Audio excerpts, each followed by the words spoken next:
प्रसारित करीत आहोत कार्यक्रम महिला विश्व. आजच्या कार्यक्रमात ऐकूया ॲक्ट्रेस आणि मॉडेल केतकी नारायण यांची शीला घरडे पाटील यांनी घेतलेल्या मुलाखतीचा भाग दुसरा. सादर करते आहेत विनोद गवळी.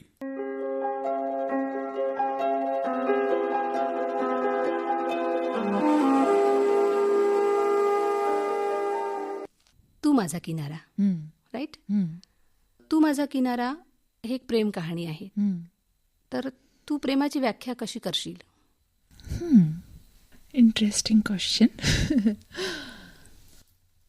मला असं वाटतं की प्रेम खूप सोपं आहे. म्हणजे ते तुला असं खूप इझिली जी गोष्ट आपण आपल्याकडनं होऊ शकते ती प्रेम आहे. आणि तुमचे इंटेन्शन्स तर प्युअर आहेत ना. म्हणजे फॉर एक्झाम्पल मला माझ्या आईसाठी काहीही करायचं असेल तर मी ते सहज करून टाकेल एका मिनिटात. आणि ते खूप शिअर प्रेम आहे. म्हणजे एकदम असं काय म्हणतात, त्याच्यामध्ये काहीच दुभाव किंवा काही दुर्विचार नाही आहे. कारण मला वाटतं की या व्यक्तीसाठी मी हे करावंच.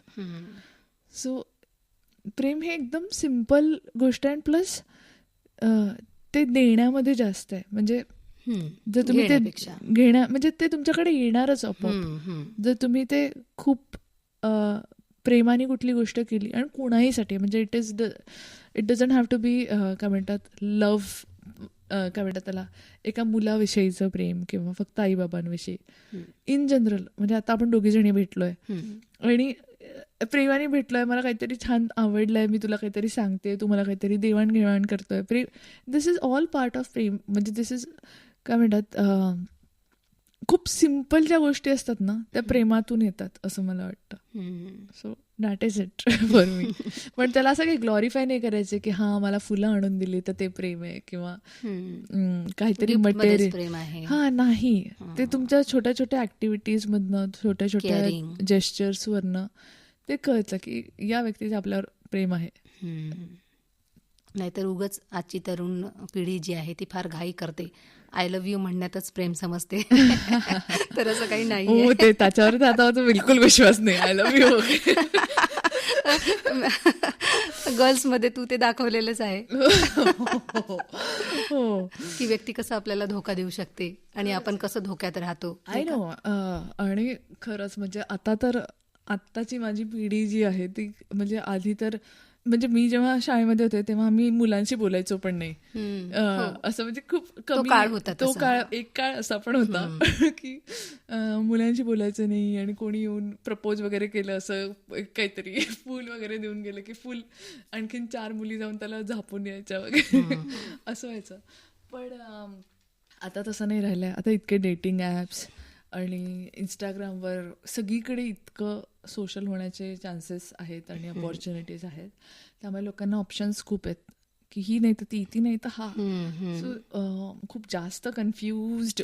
ते म्हणूनच मी तुला म्हटलं की प्रेमाची व्याख्या काय. तर खरं तर प्रेम आपल्याला समजलेलंच नाहीये. दॅट इज अट्रॅक्शन, नाही का?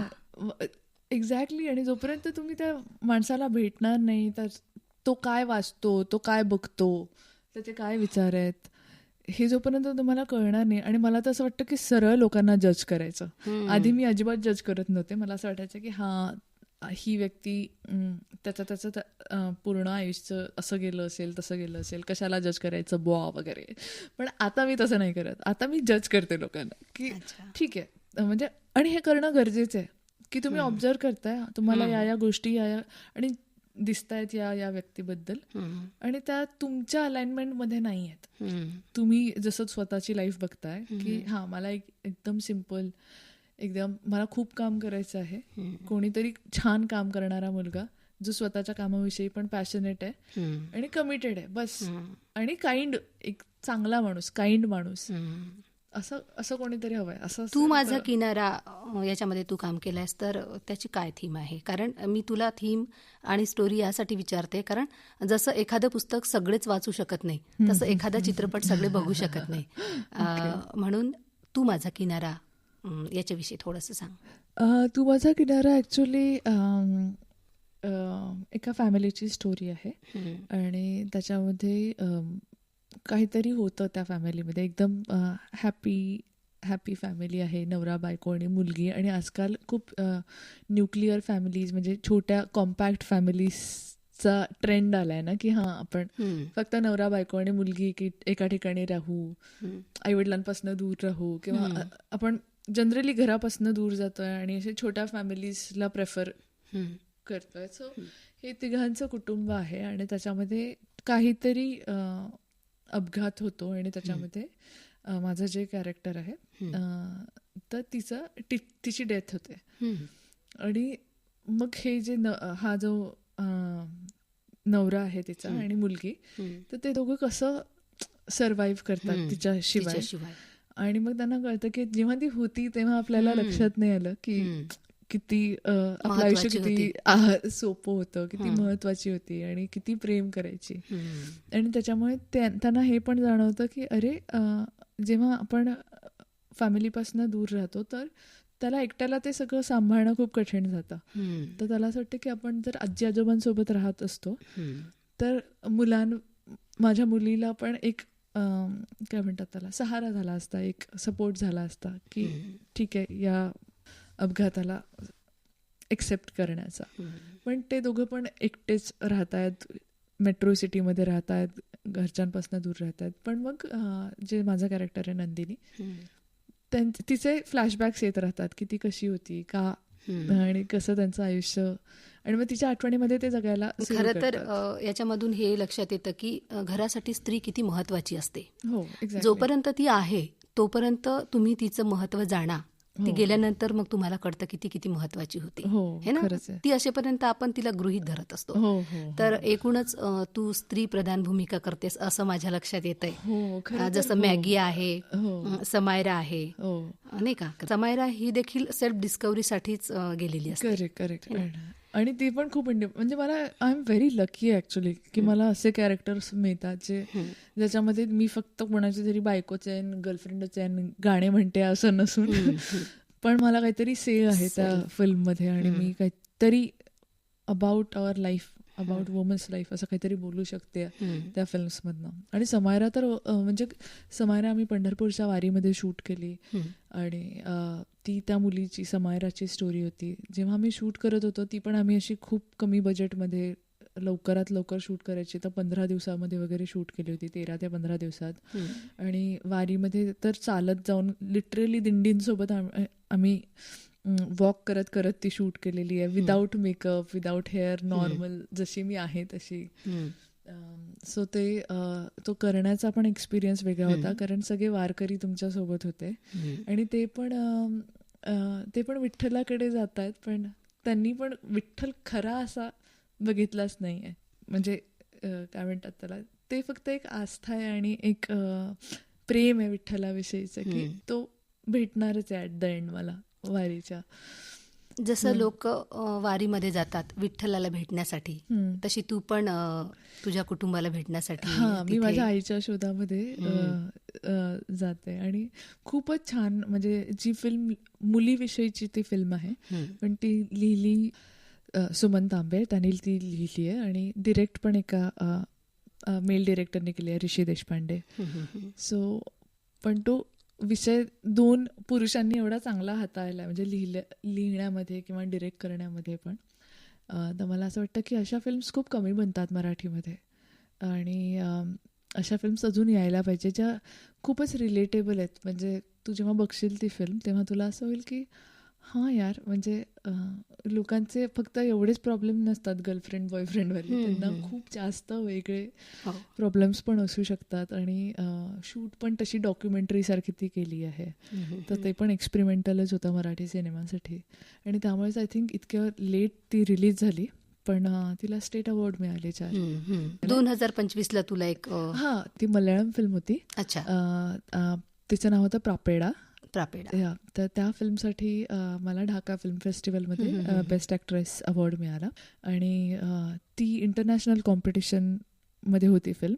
आणि आम्हाला माहितीच नव्हतं की त्यातनंच ते ॲक्टर्स पण चूज करणार आहे.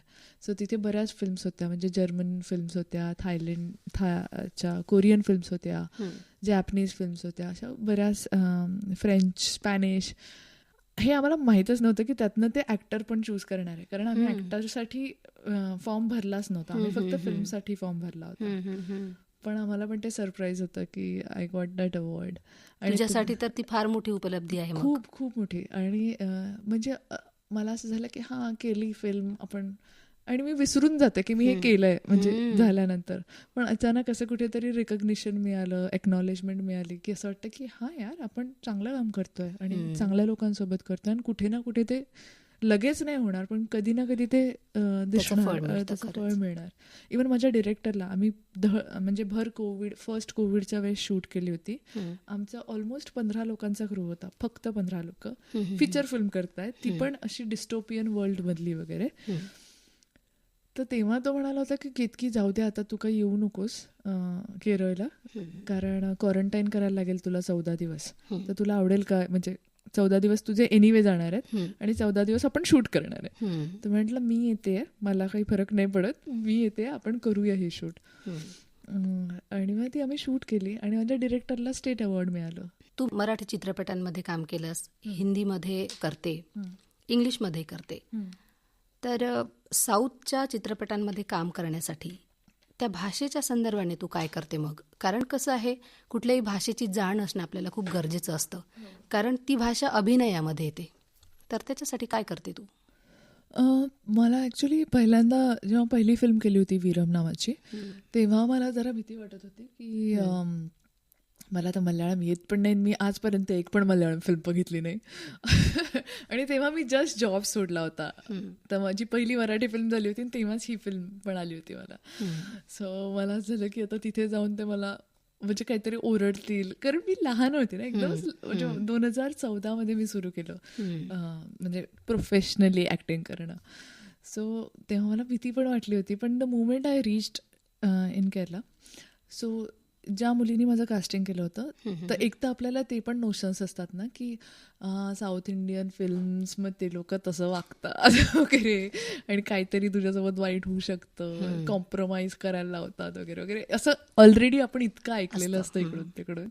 सो मला ती पण भीती की एकच माझी शॉर्ट फिल्म बघून हे लोकांनी मला कास्ट केलं का, कुछ तो गडबड आहे दया, असं माझं झोन होता. सो मीरा उन्नीकृष्णन तिने माझं कास्टिंग केलं होतं. सो तिने फोन केला आणि ती म्हणे की केतकी, ही डिरेक्टरची प्रोफाईल आहे, हे नवरसावर फिल्म करतात आणि मोस्टली शेक्सपियरच्या प्लेजवरनं त्यांचे हे असतात, फिल्म्स असतात. सो त्यांनी ओत्तल नावाची फिल्म केली होती आधी, आणि बरेच फिल्म्स केल्या होत्या. त्यातली दुसरा जो रस होता तो वीरम नावाच्या रसावर त्यांना, वीर रसावर त्यांना फिल्म करायची आहे.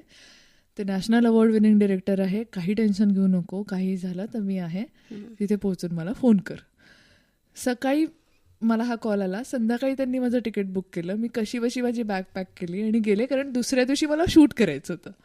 मग मी तिथे पोहोचले, त्यांनी माझं लुक टेस्ट घेतली, सगळं ते मेकअप वगैरे केला, सगळं तो मायथॉलॉजिकल कुन्नुनुलीच्या कॅरेक्टरमधला. आणि मग त्या सरांना भेटले मी, जयराज सरांना. म्हटलं sir, I don't know Malayalam, I have never seen a single film from Kerala. आणि ही वॉज लाईक अरे no don't worry, you will do it. आणि मग मी रात्रभर ते डायलॉग्स पाठ करत बसले. म्हटलं उद्या मला परफॉर्म करायचं आहे. मी जॉब सोडून मला ही अपॉर्च्युनिटी मिळाली आहे, ती पण नॅशनल अवॉर्ड विनिंग डिरेक्टर, तो पण केरळचा, पहिली Malayalam film. This is like I have to nail it असं. सो मी रात्रभर डायलॉग पाठ केले आणि दुसऱ्या दिवशी माझा सीन होता. सो पहिले ते मी 3 लँग्वेजेसमध्ये करायचं होतं, तर पहिले ते म्हणे की पहिले मल्याळममध्ये तुम्ही करून टाका.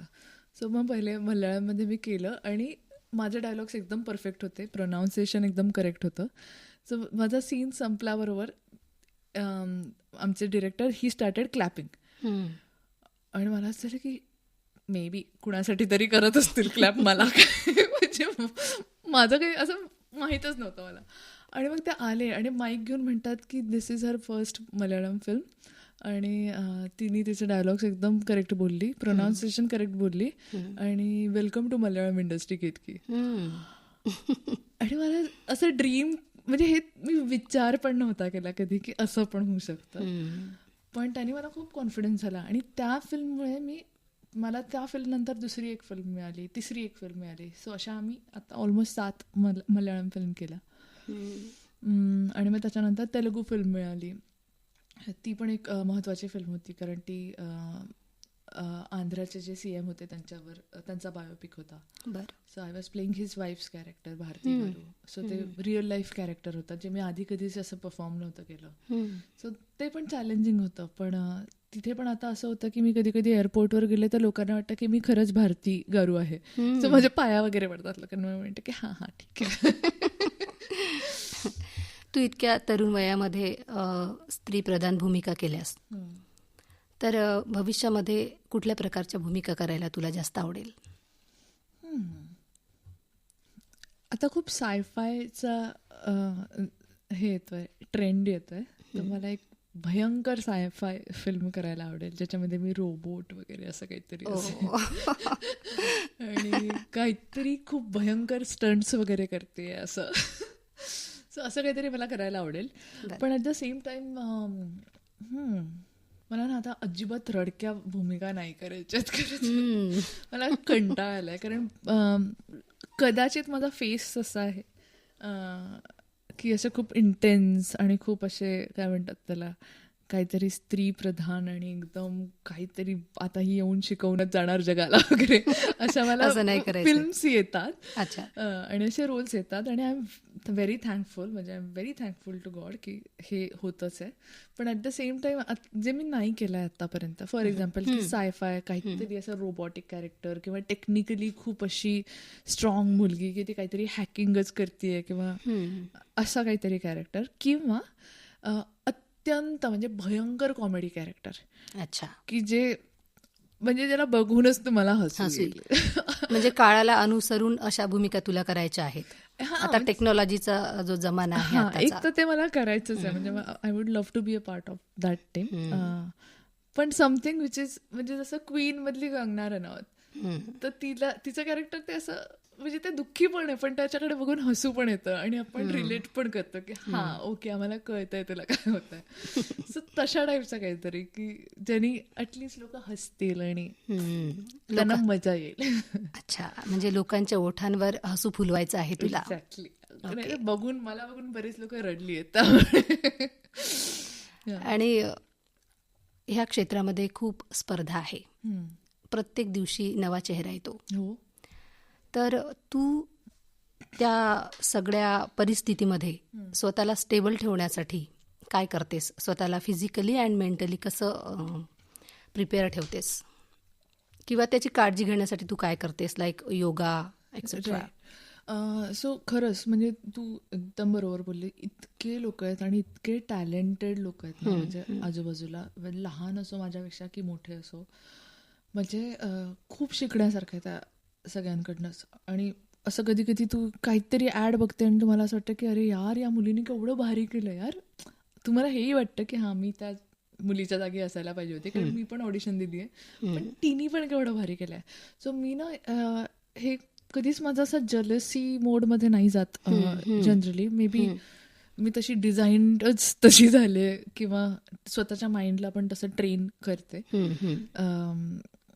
सो तसं न बघता मला असं वाटतं की जर मी काहीतरी कॉम्पिटिशन बघते तर मला त्या कॉम्पिटिशनकडनं काय शिकता येईल, ते एक मेनली. हेवा वाटावा पण मत्सर वाटू नये. हेवा वाटला की आपण त्याच्यामधून काहीतरी घेऊन पुढे जातो, पण मत्सर वाटला तर आपण तिथे थांबतो. करेक्ट. तर तुला इन्स्पायरिंग काहीतरी वाटतं त्याच्यामध्ये, की अच्छा हिनी हे असं करून बघितलं. आणि मला ना, मी खूप ओपन आहे इन जनरल, की मला जर कोणीतरी फॉर एक्झाम्पल माझी कोणीतरी कलिग आहे किंवा को ॲक्टर आहे आणि तिने काहीतरी खूप भारी सीन केलाय, तर मला ते जाणून घ्यायला आवडतं की तू कसं केलंस, मग तुला काय वाटत होतं, मग तू काही ब्रीदिंग टेक्निक्स यूज केल्या का, किंवा तुझे जनरली तुझं शेड्यूल काय असतं, हे मला जाणून घ्यायला आवडतं. आणि मी पण माझं तेवढ्याच ओपनली शेअर करते, कारण आत्ता ना काहीच असं सिक्रेट राहिलेलं नाही आहे जगामध्ये की माझ्या टेक्निक्स मी नाही सांगणार वगैरे. सो हा होणंच नाही आहे. जितकं तुम्ही ओपन राहाल, जितकं तुम्ही रिसेप्टिव्ह राहाल, तितकं बेस्ट आहे. पण तू जसं विचारलंस की मेंटल किंवा फिजिकल हेल्थसाठी, सो फर्स्टली वेन आय से की मला मत्सर नाही वाटत. मला असं वाटतं की मी पण ते नीट अजून करू शकले असते, हे मला डेफिनेटली वाटतं आणि आय लाईक टू इम्प्रूव्ह. पण मी ना जर्नलिंग करते खूप, की मी आज काय शिकले, आज काय माझ्याच्याने चूक झालं, काय मी अजून बेटर करायला पाहिजे होतं, कसं मी अजून बेटर रिप्लाय केला असता, मला कोणीतरी काहीतरी वागलं त्याचा का त्रास झाला, त्रास काय झाला, का झाला, हे सगळं ना मला आता ती सवय लागली आहे. आणि जितकं मी ते वेंट आउट करते डायरीमध्ये तितकं मी जास्त हलकं फील करते आणि मला दुसरा दिवस माझा खूप फ्रेश स्टार्ट होतो की it's a new day, it's a new life असा एक झोन माझा असतो. आणि त्यामुळे क्रिएटिव्हिटी म्हणजे मी प्रेझेंटमध्येच असते मग, कारण जे पण काय मला बॉदर करत होतं ते मी झोपायच्या आधी सगळं लिहून काढलं आणि ते थ्रो केलं आता युनिव्हर्सला. तू जे करते ना जर्नलिंग जे करते ना तू, खरं तर सायकोलॉजिकली ही खूप आवश्यक असतं सगळ्याच व्यक्तींसाठी. म्हणजे आपल्या डोक्यावर जो काही भार असतो ना तो निघून जातो, हे खूप इम्पॉर्टंट आहे. हो, आणि आपल्यालाच ना आपण माणूस म्हणून ॲज अ थर्ड पर्सन बघायला मिळतं जेव्हा तू जर्नलिंग इंटरप्रिटेशन करतो आपण आपल्याच बिहेवियर, की हे मी चुकीचं केलंय, आय नो की हे मी चुकीचं वागलंय किंवा हे मी इतकं रूडली नव्हतं बोलायला पाहिजे किंवा मला असं का वाटलं होतं तेव्हा, आणि याने मला कायच फरक पडणार आहे उद्या जाऊन. इतकं क्लिअर होऊन जातं ना माइंड. म्हणजे लिटरली आपण ते रात्री कचरा बाहेर नेऊन ठेवतो ना की सकाळी नवीन कचरा टाकायला म्हणजे घर साफ राहतं ना सकाळी. So it is just like that. आणि plus meditation helps a lot. म्हणजे मी रोज 20 मिनिटं तरी मेडिटेशन करते, सकाळी एक्सरसाइज करते, योगा. जर मला वजन कमी करायचं आहे किंवा असं काही पर्टिक्युलरली रोलसाठी असेल तर आय गो फॉर जिमिंग किंवा वॉट एव्हर इज रिक्वायर्ड. पण मोस्टली सूर्यनमस्कार, बेसिक योगा, पद्मसाधना वगैरे ते करते. त्याच्यानंतर 20 मिनिटाचं मेडिटेशन करते. त्याच्यानंतर माझं आयुष्य जरा सॉर्टेड असतं. केतकी, तू अभिनय करतेस आणि यासोबत आणखी काही करते का? म्हणजे रायटिंग असेल किंवा डिरेक्शन असेल? हां, आत्ता मी ॲक्च्युली माझ्या 2 शॉर्ट फिल्म लिहिल्या आणि डिरेक्ट केल्या. बरं. आणि आता त्यातली एक जी आहे ती फेस्टिवल्सला मी पाठवते आणि तिथे ती स्क्रीन होते. पहिली शॉर्ट फिल्म मी पहिल्या कोविडच्या वेळेस लिहिली होती. 2 मिनिटाचीच शॉर्ट फिल्म होती ती. तिचं नाव होतं बजी. बजी म्हणजे एक तो आपला असतो ना, लव्ह बर्ड्स असतात ना ते कलरफुल, त्यांना आपण केजमध्ये ठेवतो, तर त्या टाईपच्या पक्ष्यांना बजी म्हणतात. पण पक्ष्यांचा मूळ धर्म काय आहे? फ्रीली आकाशात उडणार आहेत. पण पक्षी तो एवढा सुंदर आहे की त्याला उडू नाही द्यायचंय, त्याला आपल्याला सतत बघत राहायचंय आणि पिंजऱ्यात ठेवायचंय. सो अशा म्हणून त्याचं नाव बजी आहे फिल्मचं. पण फिल्म अशी आहे की एक हाऊसवाईफ आहे, ती घरामध्ये अडकून बसली आहे बिकॉज ऑफ कोविड, आणि तिचा नवरा कुठेतरी दुसरीकडे अडकलाय. पण तो जो नवरा आहे तो असा अब्युझिव्ह आणि तिला त्रास देणारा नवरा आहे. सो तिला इतकी मजा येते, तो तिकडे अडकलाय आणि मी इकडे अडकलीये, पण मला आता मजा येते. आता मला जे कपडे पाहिजे ते मी घरात घालू शकते, मला घर जसं ठेवायचंय मी तसं ठेवू शकते, मी बिनधास्त इकडे तिकडे फिरू शकते, मला जे खायचंय ते खाऊ शकते, जे वाचायचंय ते वाचू शकते. सो ते 2 मिनिटाची ती शॉर्ट फिल्म आहे. तेव्हा ती एक कॉम्पिटिशन चालू होती जी गुनीत मोंगा आणि नंदिता दास त्याच्या जजेस होत्या. सो त्या शॉर्ट फिल्मला बेस्ट शॉर्ट फिल्म तेव्हा मिळालं होतं आणि बेस्ट ऍक्टर पण होतं, म्हणजे त्या कॅटेगरीमध्ये तर बेस्ट ऍक्टर पण मिळालं होतं त्या शॉर्ट फिल्मला. सो ती मी डिरेक्ट केली होती आणि त्याच्यानंतर ती खूप महत्वाची होती बघ. ती जरी 2 मिनिटाची असेल तर खूप काही सांगून जाणारी आहे ती. मगाशी मी तुला म्हटलं की what is a definition of love according to you. तर आपण काय करतो, प्रेमाच्या नावाखाली व्यक्तीला कोंडून ठेवण्याचा प्रयत्न करतो. आणि आपण आपल्या पद्धतीने त्याला वागवत असतो, पण समोरच्या व्यक्तीला ते नको असतं. आणि हे त्याच्यामध्ये तू दाखवलंय. जर का तिच्या नवऱ्याने तिला स्पेस दिली असती तर त्याचं दूर राहणं तिला आज कमतरता जाणवली असती. बट तिथे तसं नाही झालं. तिला असं वाटतं बरं आहे तो तिकडे. म्हणजे आणि तू जे म्हटलंस की ते लव्ह बर्ड, म्हणजे प्रेम आपण काय करतो, एखाद्या व्यक्तीवर, वस्तूवर जर का आपलं प्रेम असेल तर ते आपण आपल्या जवळ ठेवण्याचा प्रयत्न करतो आणि त्याच वेळेला होतं काय, ते आपल्यापासून दूर जातं. हे त्याच्यामध्ये सांगायचं आहे. म्हणून ती खूप सुंदर 2 मिनिटाची जी फिल्म आहे. हो, आणि इव्हन बघ ना, आपण म्हणजे फॉर एक्झाम्पल उन्हाळा वगैरे असेल तर म्हणजे हे मी माझ्या घरामध्ये बघितलं की आई वगैरे फुल साडी वगैरे घालून बसलेली असायची किंवा आज्या वगैरे लुगडं वगैरे घालून बसलेल्या असायच्या, जेव्हा की इतकं भयान ऊन आहे, म्हणजे 42 डिग्री 48 डिग्री आहे, पण तरी त्यांना त्या मानमर्यादेत राहूनच तसंच राहावं लागणार आहे हे आपल्याला माहिती असतं. आणि प्लस आपले आजोबा बाबा ते मन्यांमध्ये फिरतायत इकडे तिकडे आणि चिल करतायत घरामध्ये. आणि ते पण मला असं वाटतं की आपलं इतकं बेसिक पण आपण नाही फ्रीली जगू शकत, की आपल्याला त्रास होतोय, फिजिकली पण त्रास होतोय, पण तेवढं पण फ्रीडम नाही आहे. किंवा तेवढं पण आपण त्याच्यासाठी बोलू शकत नाही की नाही मी या कपड्यांमध्ये नाही आहे आत्ता कम्फर्टेबल. पण ते सगळं असं छोट्या छोट्या गोष्टी त्याच्यामध्ये त्या 2 मिनिटाच्या ड्युरेशनमध्ये मी त्या टाकण्याचा प्रयत्न केला. आणि दुसरी फिल्म होती चेंबरथी. सो चेंबरथी हे मल्याळम नाव आहे. जास्वंदाला मल्याळममध्ये चेंबरथी म्हणतात. पण ती कम्प्लिटली अपोजिट फिल्म होती. ती मी केरळमध्ये शूट केली आणि राजेश माधवन म्हणून एक तिकडचा फेमस ॲक्टर आहे. जास्वंद केतकीने केलाय. एक्झॅक्टली. सो राजेश माधवन म्हणून तिथला एक तो माझा को स्टार पण होता प्रापेडामध्ये. सो तो माझा ॲक्टर होता या फिल्ममध्ये. आणि ती फिल्म कम्प्लिटली वेगळ्या टेस्टची फिल्म होती. ती सायलेंट फिल्म आहे. आणि ती फिल्म याच्याबद्दल होती की आता मुलगा एकटा आहे घरी आणि त्याची जी गर्लफ्रेंड आहे कोविडच्या वेळेस ती गेली आहे कोविडमध्ये. आणि आता तो घरी आला आहे आणि घरी आल्यावर त्याला प्रत्येक ठिकाणी ती आठवते की तिच्यासोबत आयुष्य कसं होतं आणि आता ती अचानक निघून गेली आहे. तर ती फक्त स्पेस आहे की म्हणजे तो एकटा आहे त्या स्पेसमध्ये आणि तिच्या आठवणी आहे. आणि तिने ते जास्वंदाचं फूल पण त्याचं लाईफ एका दिवसाचंच असतं. ते उमलतं सकाळी आणि संध्याकाळपर्यंत कोमेजतं आणि दुसऱ्या दिवशी खाली पडलेलं असतं. पण त्याच्यानंतर परत एक जास्वंद उगवतं. सो तिने ते झाड लावलेलं असतं जास्वंदाचं. आणि तिथनं ती फिल्म सुरू होते. आणि दुसऱ्या दिवशी आदल्या रात्री खूप पाऊस पडतो आहे, तो घरी आलाय आणि आपण प्रत्येक ठिकाणी तिच्या गोष्टी बघतो. आणि तो झोपला आहे आता. दुसऱ्या दिवशी उठतो, छान सनलाईट आहे आणि नवीन जास्वंदाचं फूल उगवलं आहे. तो ते झाड बाल्कनीमध्ये सनलाईटमध्ये ठेवतो आणि घरातनं आपल्या कामाला निघतो. सो बेसिकली कोविडच्या वेळेस आपण बरेच लोकांनी आपल्या जवळच्या लोकांना गमावलं आहे.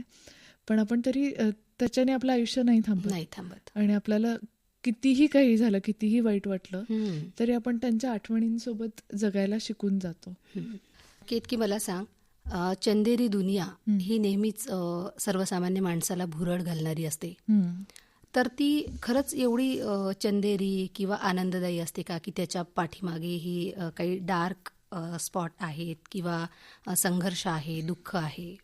डेफिनेटली यार. म्हणजे मला असं वाटतं की प्रत्येकच कुठलंही करिअर असू दे ॲक्च्युली तिथे ना काही गोष्टी असतातच. पण तुमचं इंटेन्शन काय आहे ते खूप मॅटर करतं. म्हणजे फॉर एक्झाम्पल मी अकोल्यावरनं आली आहे. मला माझ्या आईवडिलांनी खूप कष्ट करून शिकवलं आहे. त्यांनी हिंमत करून मला पुण्याला पाठवलं आहे. आणि आता त्यांचा पूर्ण विश्वास आहे माझ्यावर की मी जे पण काय करेल माझ्यासोबत ते चांगलंच करेन. त्यामुळे ना एक दोन्ही गोष्टी आहेत. जसं तू म्हणाली ना की चंदेरी दुनियामध्ये काहीतरी ऑफ पण असू शकतं. डेफिनेटली आहे. People are crooked. म्हणजे तिथे लोक बसलेलीच आहेत की हां तुम्ही मला काहीतरी बेनिफिट करून देऊ शकता का.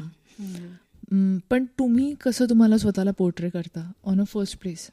तुम्ही किती स्ट्रॉंगली ॲज अ वुमन जाता आणि त्यांना सांगता की लिसन मी काय कॉम्प्रोमाइज करणार नाही, मी काय फालतूगिरी करणार नाही, मला माझ्या आर्टवर मला कॉन्फिडन्स आहे, मी माझ्या ॲक्टिंगवर मला कॉन्फिडन्स आहे, तुम्हाला मला घ्यायचं आहे. उगाच नाही मला फेस्टिवल्समध्ये माझ्या फिल्म्स जात आणि मला अवॉर्ड मिळत. दिस इज व्हेरी बेसिक. मला माहिती आहे मी काय आहे. सो द मोमेंट तुम्ही अशा पोर्ट्रेयलनी जाता. आता because of me too movement खूप गोष्टी बदलल्या आहेत. लोक सिरियसली घाबरले आहेत की काहीही होऊ शकतं. म्हणजे कुणाची नावं येतात आता पुढे. सो आता ॲक्च्युली ही गोष्ट चांगली झाली आहे म्हणजे मेनली फिमेल साठी. सो ते आहेच. म्हणजे तुम्हाला खरंच तिकडे जायचंय नाही जायचंय that is your choice. Ketaki, तू आज आमच्या आकाशवाणीच्या स्टुडिओमध्ये आलीस. तू अकोल्याची लेक आहेस याचं सगळ्यांनाच भूषण आहे. तू अगदी मनमुरादपणे दिलखुलासपणे आपल्या मैत्रिणींशी गप्पा केल्यास. मी आकाशवाणी परिवारातर्फे तुझे खूप आभार व्यक्त करते. Thank thank you you. So much. मला पण इथे येऊन खूप छान वाटलं. श्रोतेहो, आत्ताच आपण महिला विश्व या कार्यक्रमात ॲक्ट्रेस आणि मॉडेल केतकी नारायण यांची शीला घरडे पाटील यांनी घेतलेल्या मुलाखतीचा भाग 2 ऐकलात. सादर करते होते विनोद गवडी.